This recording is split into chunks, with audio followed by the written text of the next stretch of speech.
Bem-vindo mais uma vez ao canal Quem Te Representa Brasil. Vamos estar aí, Eduardo Bolsonaro dá uma resposta inusitada. Eduardo Bolsonaro, com a volta de Trump, impacta... O que a volta de Trump impacta aqui no Brasil? Muitas coisas. Muita água vai passar por baixo da ponte ainda, mano. Tem muita coisa para acontecer ainda. Eles estão tudo apavorados, né? Estão tudo com medo, sabe que não vai ficar bom para eles. Sabe que o negócio vai apertar. Mas vamos aqui a matéria aqui com a esquerdista entrevistando Eduardo Bolsonaro. Eduardo Bolsonaro, como a volta de Trump impacta aqui no Brasil? Você já pensou, já pincelou bastante essas questões na sua primeira resposta, mas eu queria fazer uma provocação a mais. Você disse que Trump foi cerceado, perseguido, mas mais do que isso, ele também se tornou o primeiro presidente americano condenado criminalmente pela justiça. Isso impacta de alguma forma aqui no Brasil? Condenado, ele foi julgado. Aquela condenação, entre aspas, que foi até anulada, viu que tinha muita coisa errada ali, né? A Suprema Corte juntou e viu que estava colocando o Trump como um bode expiatório, né? Aí agora o que acontece? No Brasil teve um ex-condenado em 3 instâncias com provas exatas de corrupção, a maior quadrilha que já no mundo, o maior ato de corrupção no mundo, e a pessoa me falou do cara lá de fora, porque o assessor dele pagou uma mulher de programa, uma GP, para não falar não sei o que dele lá, meu irmão, nada a ver com corrupção, nada a ver, só tem que tomar vergonha. Se a lei da ficha limpa fosse efetiva, o Lula jamais poderia ter sido presidente. Aqui no Brasil, a gente já sabe que há muito tempo não importa a lei, importa quem são as pessoas. Então, como a deputada falou, considerou Jair Bolsonaro um criminoso, mais uma vez eu pergunto, criminoso por se encontrar com embaixadores, né? Criminoso por subir no caminhão do som 7 de setembro e dar um discurso? Então, para determinadas pessoas, a pessoa criminosa se passa até perto de uma baleia, no mar. Então isso aqui no Brasil é tudo uma questão de narrativa, é cortina de fumaça que, enfim, a própria deputada acabou falando até com certa propriedade, até determinado ponto no começo fui concordando com ela pelas razões da eleição do Trump, mas depois vem um diagnóstico totalmente errado, né? Nós não somos extremistas, nós não somos radicais. Eu só não quero é que meu filho vá para a escola e retorne com uma orientação diferente. Eu quero que ele aprenda português, matemática, inglês, para de repente ter a mesma oportunidade.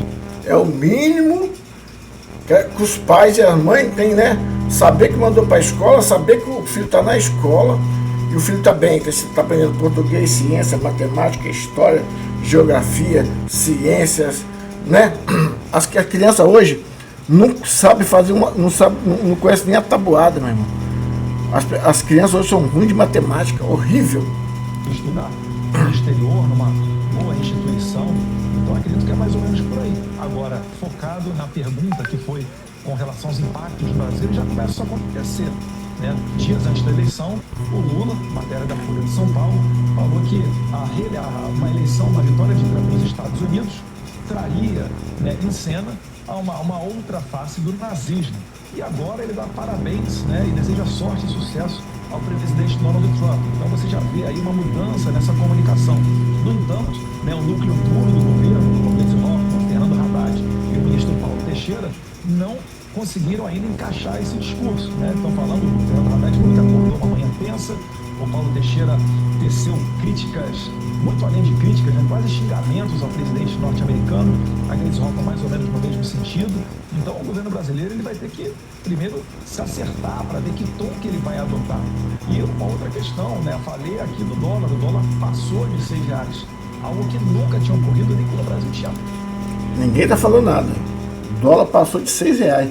Ninguém está falando nada. O que deixa claro o que era uma política liberal, comandada pelo ministro Paulo Guedes, e o que é esse desastre que está acontecendo com o Fernando Haddad. Então os impactos no Brasil serão muitos, e eu espero que o governo tenha a responsabilidade, porque senão daqui a pouco até a Argentina vai estar passando o Brasil.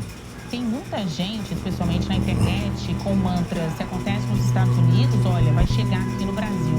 Então, Eduardo, para você, o que esperar da relação entre Lula e Trump? O governo faz sinalizações, né, demonstrações de que irá optar por uma relação pragmática, menos pessoal.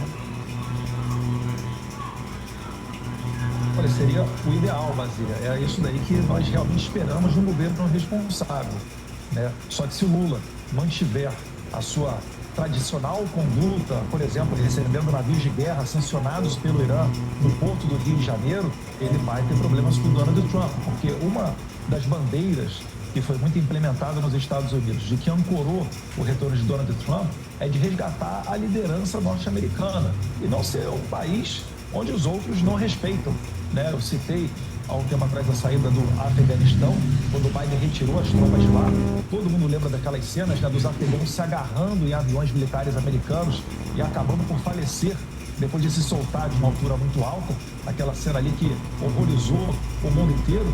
Isso daí são cenas que ninguém quer ver se repetir, né? O Donald Trump, quando ele tentou a sua reeleição e não conseguiu ser reeleito, a gente vai lembrar que muita gente dizia, olha, agora vai ser iniciado com o Joe Biden um tempo de paz.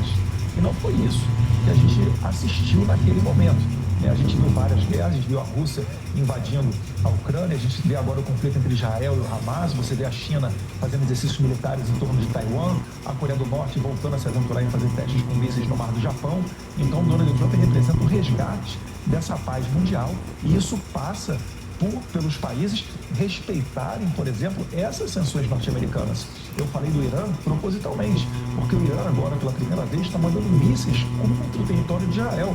O Irã patrocina grupos terroristas, seja o Hamas, seja o Hezbollah e tantos outros. É por isso, inclusive, que os países árabes que estão buscando paz, os países do Golfo, né, Bahrein, Emirados Árabes, Arábia Saudita, eles estão apoiando Israel nessa guerra contra os terroristas. Então, se Lula continuar desrespeitando a autoridade americana, ele pode vir a ter problemas, inclusive sanções contra o Brasil. Eduardo Bolsonaro, 10 segundos. Eduardo Bolsonaro.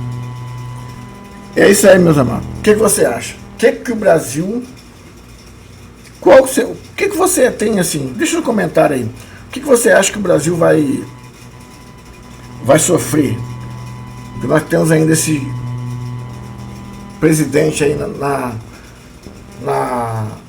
esse cara na presidência do Brasil, né? O que você acha que o Brasil pode sofrer com essa loucura, com essa ânsia deles, né? Desse STF de mandar em tudo, de censurar todo mundo? Já falaram, país que censura, os censuradores não vão poder entrar nos Estados Unidos. Curta, comenta, compartilha, se inscreva no nosso canal, deixa o like, nos ajude a crescer nesse canal. Tá difícil segurar com a mão, meu.